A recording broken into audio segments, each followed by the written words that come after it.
پھر دن ہوا پرانی رات کا، کرے سو شکر ہم خدا کی ذات کا، خدا کی ذات کا نیا پھر دن ہوا۔ آج کی آیت: لیکن بنی اسرائیل نے مخصوص کی ہوئی چیزوں میں خیانت کی، اور اکن نے جو یہودا کے قبیلے کا تھا مخصوص چیزوں میں سے کچھ لے لیا، اور خداوند کا قہر اسرائیل پر بھڑکا۔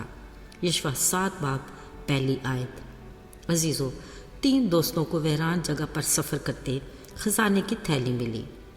ان کی تو خوشی کی انتہا نہ تھی، فوراً مل بانٹ کا سوچنے لگے۔ پھر خیال آیا کیوں نہ پہلے اچھا سا کھانا کھا لیا جائے، فرصت میں یہ کام ہو جائے گا۔ لہٰذا ان میں سے ایک شہر سے کھانا لانے کے لیے چل پڑا۔ راستے میں اس کا دل دماغ خزانے کی تھیلی میں الجھا ہوا تھا۔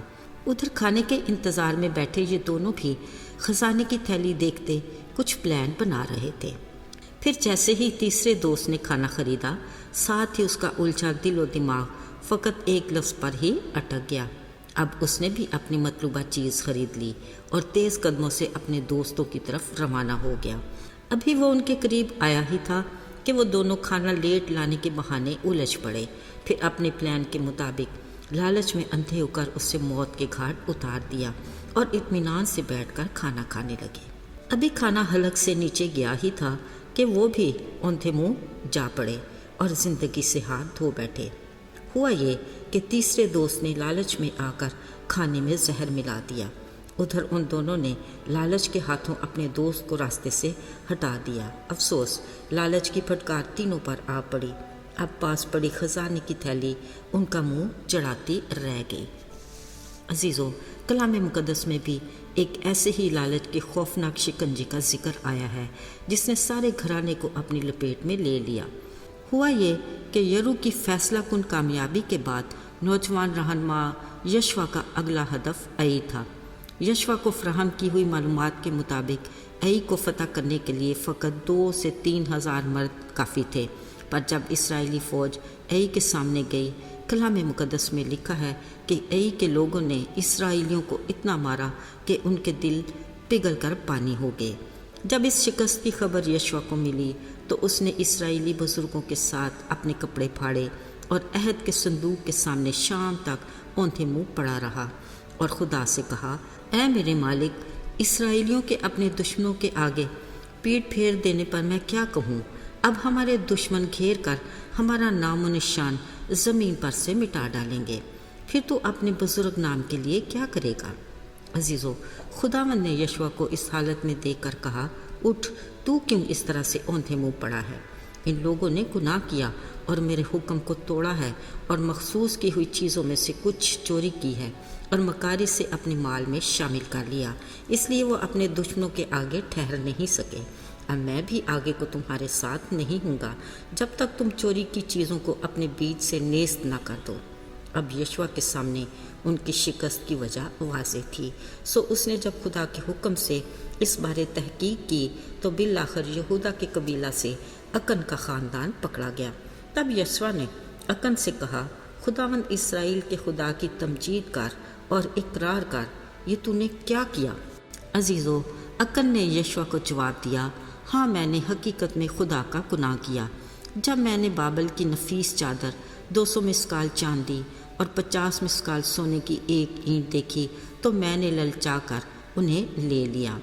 عزیزو، اسی وقت یشوع نے یہ سب کچھ منگوا کر اس کے گھرانے اور مال مویشیوں سمیت اکور کی وادی میں اسے لے گیا۔ اس نے اسے کہا، دیکھ، تو نے ہمیں دکھ دیا، خداوند آج کے دن تجھے دکھ دے گا۔ سو سب اسرائیلیوں نے انہیں سنسار کیا، پھر آگ سے جلا کر اوپر پتھروں کا ڈھیر لگا دیا جو آج تک ہے۔ عزیزو، خدا کی مخصوص چیزوں میں خیانت، چوری اور مکاری، بدی اور گناہ کے وہ خوفناک پنجے ہیں جنہوں نے اکن کو پورے گھرانے سمیت نیست و نابود کر دیا۔ یقیناً ہم سوچ رہے ہیں کہ لالچ، خیانت، چوری، مکاری، اتنا برا انجام؟ شاید دل کے کسی گوشے سے یہ آواز بھی آتی ہوگی کہ خداوند تو رحیم، مہربان اور معاف کرنے والا ہے، پھر یہ سب کچھ ایسا کیوں ہوا؟ بلا شبہ وہ رحیم اور معاف کرنے والا ہے اور کئی بار اپنے قہر کو باز رکھتا ہے، مگر یاد رہے زندہ خدا کے ہاتھوں میں پڑنا ہولناک بات ہے۔ اکن کو علم تھا کہ وہ خدا کے عہد کو توڑ رہا ہے اور اس کی مخصوص کی ہوئی چیزوں میں خیانت کر رہا ہے۔ وہ جان بوجھ کر گناہ کا مرتکب ہوا اور اپنے ساتھ پورے گھرانے کو لے ڈوبا۔ عزیزو، آج بھی خیانت، لالچ، چوری، مکاری، بدی اور گناہ کی ایسی ہی خوفناک صورتیں ہیں، مگر فضل کے اس دور میں وہ ہمیں کئی بار معاف کرتا اور ہم پر رحم کرتا ہے اور اپنے قہر کو ہم سے باز رکھتا ہے اور بار بار توبہ کا موقع بھی عطا کرتا ہے۔ پر اگر ہم جان بوجھ کر گناہ کرتے ہیں اور اس کو آزماتے ہیں تو یہ ہمارے لیے بھی خطرے کی گھنٹی ہے۔ یاد رہے خدا بدی سے آزمایا نہیں جاتا۔ آئیے دعا کریں۔ آئے مہربان اور رحیم باپ، ہم تیرے حضور اپنی کمزوریوں اور نالائکیوں کا اقرار کرتے ہیں۔ ہمیں اپنے بڑے فضل کے باعث معاف کرنا، ہم پر رحم کر اور ہمیں گناہ کی دلدل میں پڑنے سے بچا لے۔ یسوع کے پاک اور مبارک نام میں آمین۔